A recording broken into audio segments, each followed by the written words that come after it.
আসসালামু আলাইকুম সবাইকে। আশা করি সবাই ভালো আছেন। আমরা আলহামদুলিল্লাহ ভালো। কয়েকদিন ধরে এত বৃষ্টি যাচ্ছে, বলার মতো না।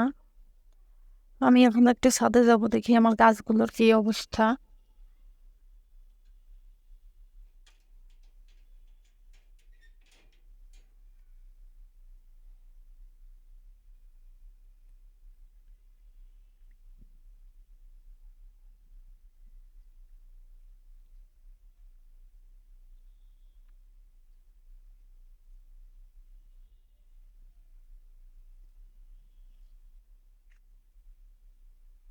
এই যে খেজুর গাছের অবস্থা, এখান থেকে অনেক পাতা বেরোচ্ছে, মানে আর কি গাছ। তো এটাকে চেঞ্জ করতে হবে, একটা বড় একটা টবে দিতে হবে। 2-3 দিন আগে এই বেলি ফুল গাছটাকে বারান্দা থেকে নিয়ে এসে ছাদে নাজিফার বাবা মাটিও চেঞ্জ করে দিয়েছে, টবও চেঞ্জ করে দিয়েছে। এই গাছটা আসলে বাড়তেছিল না, আর পাতাগুলো কেন যেন হলুদ হয়ে গিয়েছিল। তো মাটিগুলো একটু আগলা করে দিল, টবটাও চেঞ্জ করে দিছে।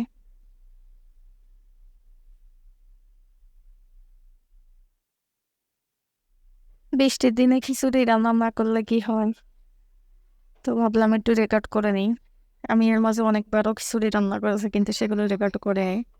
আর এই যে এখানে ইলিশ মাছও বের করে নিয়েছি, সাথে ইলিশ মাছও ভাজি করে নিব। চলেন খিচুড়িটা রান্না করি। চুলায় একটা হাঁড়ি দিয়ে তেল দিয়ে দিয়েছি, এখন তেজপাতা দিয়ে দিব, বাকি যে মশলাগুলো লাগে আর কি।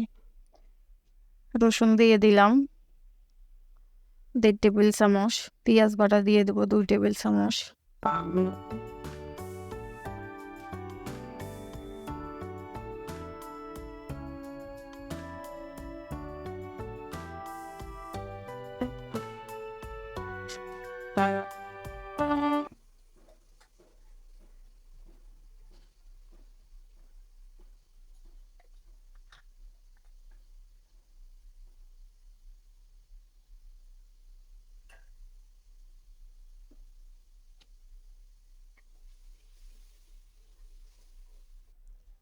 লবণ, হলুদ, মরিচের গুঁড়া, যে যে মশলা আর কি লাগে সেগুলো দিয়ে আমি ভালো করে কষিয়ে নিব।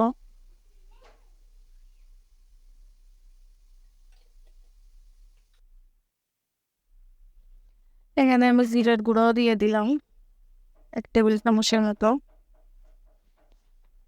আমি খিচুড়িটা সবসময় আতপ চাল দিয়েই রান্না করি।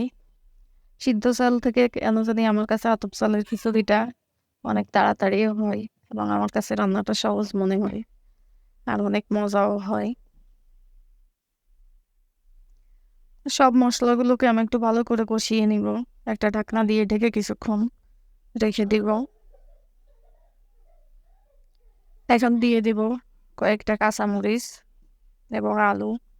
আলু চাইলে ভেজে পরেও দেওয়া যায়, তো আমি আজকে ভেজে দিব না, আমি মশলার সাথে কষিয়ে দিয়ে রান্না করব।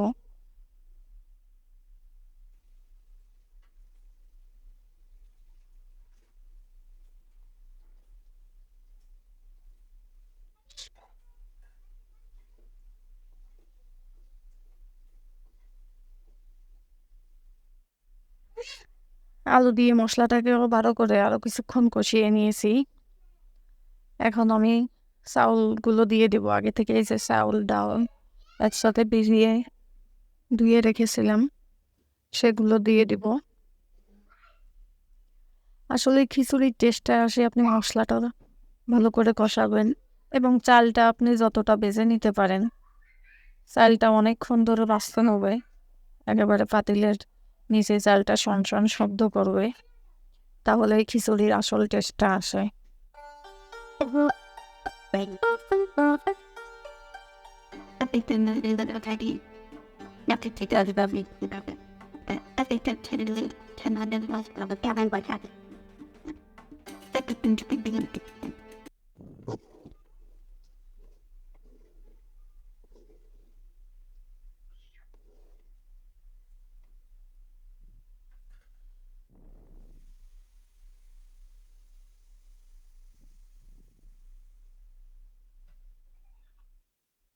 আমি চাউলগুলোকে ভালো করে ভেজে নিয়ে ফুটন্ত গরম পানি দিয়ে দিয়েছি পর্যাপ্ত পরিমাণে। এখন কিছুটা নেড়ে ছেড়ে দিয়ে ঢাকনা দিয়ে ঢেকে রেখে দিব।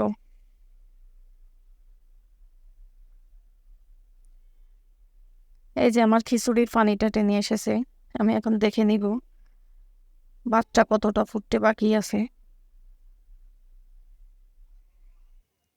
যতটুকু পানি আছে এই পানিতেই আমার বাকি ভাতটা ফুটে যাবে, সিদ্ধ হয়ে যাবে।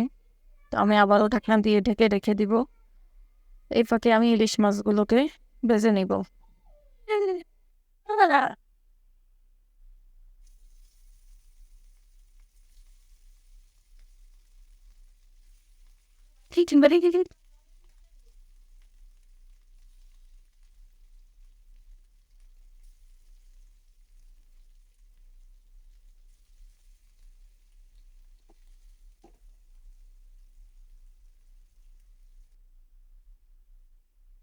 মাছের এক সাইড ভাজি হয়ে গিয়েছে, আর এক সাইড উল্টিয়ে দিয়েছি। খিচুড়ির জন্য ইলিশ মাছের পাশাপাশি আমি আমের আচারও রেখেছি, শুকনা আমের আচার। আচার দিয়েও খিচুড়িটা খেতে অনেক মজা লাগে। ফাইনালি আমার মাছগুলো ভাজি হয়ে গিয়েছে, আমি এখনো একটা সাইডে রেখে দিব।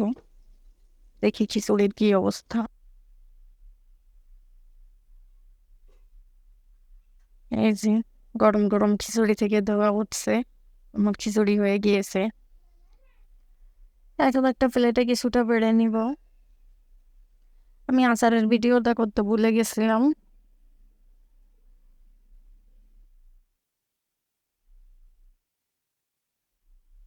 আজকের ভিডিওটা এখানেই শেষ করছি। আমার ভিডিও যদি আপনাদের ভালো লেগে থাকে প্লিজ আমার চ্যানেলটা সাবস্ক্রাইব করে দিয়ে পাশে থাকবেন।